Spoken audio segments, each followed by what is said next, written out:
ये जो बोझ तुम अपने कंधे पर लेकर चल रहे हो ना भैया, 11th वेस्ट हो गया, बहुत ज्यादा बैकलॉग बचा हुआ है, ये तुम्हारे 12th को भी डुबा देगा। और तुम में से मैक्सिमम बच्चे ये सोचते हो कि इसको कवर करने के लिए तो एक्स्ट्रा टाइम चाहिए मुझे, लेकिन ऐसा बिल्कुल नहीं है। तुम्हें बस प्रायोरिटी सेट करनी है, पर ऐसी वैसी प्रायोरिटी नहीं, रूथलेस प्रायोरिटी। अगले 6 महीने में अगर तुमको IIT के रेस से बाहर नहीं निकलना है तो आज की इस वीडियो का एक एक पॉइंट ध्यान से सुनना, क्योंकि मैं तुम्हें कुछ ऐसी चीजें बताने वाला हूँ जिससे बिना 14 और 16 आवर्स पढ़े तुम अपने बैकलॉग्स को अच्छे से क्लियर कर सकोगे। क्लास 11 खत्म होने वाली है और आधे से ज्यादा बच्चों का क्या हाल है कि मैकेनिक्स हिल नहीं रही है और केमिस्ट्री में ऑर्गेनिक का ओ नहीं आता। आई नो कि तुमको ये एडवाइस मिल रही होगी कि 12th शुरू होने से पहले 11 फिनिश कर लो, रोज 4 घंटे एक्स्ट्रा दो बैकलॉग कवर करने के लिए। और अगर तुम यही करोगे ना तो तुम्हारे जो चांसेस है बैकलॉग करने के वो फिर भी रहेंगे, लेकिन हमको प्रोबेबिलिटी 1 चाहिए, 0.9 भी नहीं चलेगा। और इसीलिए आज के पॉइंट्स जो मैं बताने वाला हूँ बहुत ही प्रैक्टिकल है, बहुत ही सही है, जो कि अगर तुम फॉलो करते हो तो तुमको फायदा दिखेगा। तुमको जेईई में अच्छा मार्क्स लाने के लिए 11th का 100% सिलेबस कवर करना ही करना है, ये मिथ है, ये जरूरी नहीं है। तुमको पता होना चाहिए कि क्या छोड़ा जा सकता है और क्या नहीं छोड़ा जा सकता है। और अगर तुम सब कुछ बहुत ज्यादा अच्छे से कवर करने के लिए घुस जाओगे ना तो तुम्हारा कुछ भी अच्छे से कवर नहीं होगा। इससे पहले कि मैं वीडियो में आगे बढ़ूं, I want you guys to go down to the comment section below and write down I promise भैया। इसको मैं ये मानूंगा कि तुम मुझे प्रॉमिस कर रहे हो कि मेरे बैकलॉग वाले तरीकों को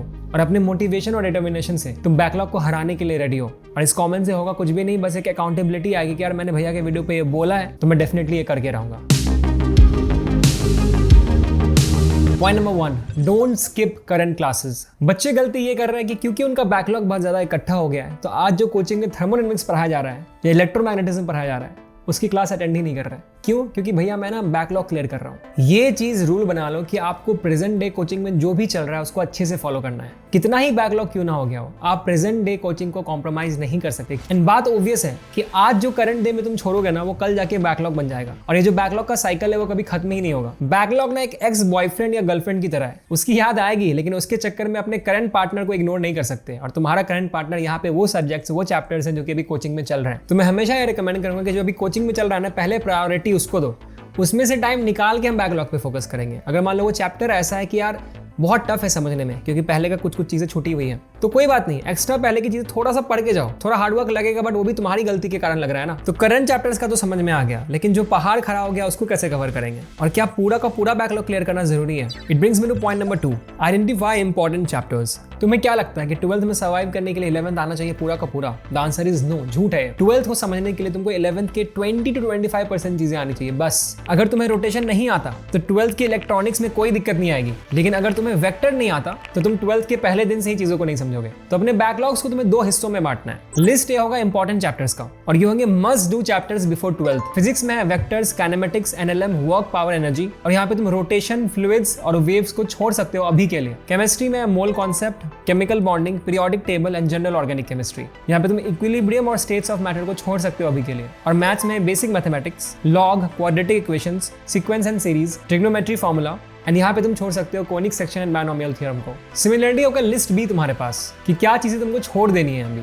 ऐसा नहीं कि उसको कभी पढ़ेंगे नहीं, बट उसको अभी नहीं पढ़ना जरूरी है। लेकिन सवाल ये खड़ा होता है कि पढ़े कहाँ से? क्या लंबे लेक्चर्स देखे बैठ के? And that brings me two point number 3 which is don't watch long lectures. देखो, बैकलॉग कवर करने का मतलब ना सिर्फ लेक्चर देखना नहीं होता, इस बात को ध्यान से समझो। क्योंकि अगर सिर्फ लेक्चर सुनना और देखना इतना इंपॉर्टेंट होता तो जितने बच्चे कोचिंग जाते हैं और लेक्चर को सुनते सब IIT बन जाते हैं, ऐसा तो होता नहीं है। मेन प्रायोरिटी आपको देनी है क्वेश्चन सॉल्विंग को। तुम्हारे पास इतना टाइम ही नहीं है कि तुम बैकलॉग कवर करने के लिए 12-12 घंटे बैठ के लेक्चर देख रहे हो। ये तुमको अच्छा फील कराएगा कि हाँ यार मैं तो कवर कर रहा हूँ सिलेबस, बट एक्चुअल में इसका कम कुछ नहीं आने वाला। मैंने खुद की अपनी एक वीडियो में बताया था कि तुमको 1 शॉट वीडियोस देखने चाहिए, लेकिन तुम्हें 1 शॉट वीडियोस देखने चाहिए या नहीं देखने चाहिए वो इस पे डिपेंड करता है कि तुम्हारे पास बैकलॉग का कितना बड़ा ढेर बचा हुआ है। अगर बहुत ज्यादा बैकलॉग नहीं है तो डेफिनेटली तुम 1 शॉट वीडियोस देख सकते हो, लेकिन अगर बैकलॉग बहुत ज्यादा बचे हुए हैं तो तुमको जो बताने वाला हूं अभी मैं वो फॉलो करना। तुम इसके लिए बहुत ही एक स्मार्ट मेथड यूज कर सकते हो, and the method is read first. पहले शॉर्ट नोट्स पढ़ो और सॉल्व एग्जाम्पल खुद से ट्राई करो। उसके बाद जितने भी नोट्स में सॉल्व एग्जाम्पल्स हैं उनको खुद से सॉल्व करने की कोशिश करो और देखो कि कितने सॉल्व होते हैं। जहां पे भी अटक रहे हो उनका सोल्यूशन देख लो और कुछ दिन के बाद उनको फिर से ट्राई करो। ये करने के बाद तुमको समझ में आ जाएगा कि तुम कहां पे अटक रहे हो। क्योंकि इन मोस्ट केसेस जो बैकलॉग वाले टॉपिक से सब्जेक्ट्स होते हैं ना, ऐसा नहीं होता कि आपको आता ही नहीं, आपको पता ही नहीं वो क्या चीज होती है। आपने क्लास में, कोचिंग में, टेस्ट में कभी ना कभी उन चीजों को देखा होता है। तो ये करके तुमको ये पता चल जाएगा कि तुम्हें कितनी चीजें पढ़ने की जरूरत है और कितने डिटेल में। एंड देन हम स्टेप 2 फॉलो करेंगे which is watch video when needed. Video तुमको सिर्फ और सिर्फ तब देखना है जब तुमको स्पेसिफिक कॉन्सेप्ट जैसे कंस्ट्रेंट मोशन समझ में नहीं आ रहा है, और लेक्चर में भी सिर्फ उतना ही पार्ट देखो, वो भी 2x पे, पता चला कि बैठ के पूरा ही देखना है शुरू से कि न्यूटन के 3 लॉज क्या हैं। अरे तुमको अगर वो पता है तो उसको नहीं देखना है मेरे भाई। And then follow step number 3 which is jump to PYQs। Solve example देख लिया, थोड़ा बहुत क्वेश्चंस वगैरह प्रैक्टिस कर लिया नोट से इधर उधर से, डिपेंडिंग ऑन टाइम कितना उतना ही सॉल्व करना। ये नहीं कि पूरा ही दुनिया जहान का HCF उठा के बैठ जाए, क्योंकि आपको जल्दी से जल्दी PYQs में जंप करना है, ठीक है। कम से कम लास्ट 5 ईयर्स का PYQ सॉल्व करो। आई नो कि लेक्चर्स को देखने में बहुत मजा आता है, बट ट्रस्ट मी गाइस, अगर एक्चुअली में सिलेबस खत्म करना है तो क्वेश्चन प्रैक्टिस नहीं होने वाला है। क्वेश्चन सॉल्व करने में बहुत तकलीफ होगी, but trust me it's like gym जाते हो बॉडी में पेन होती है,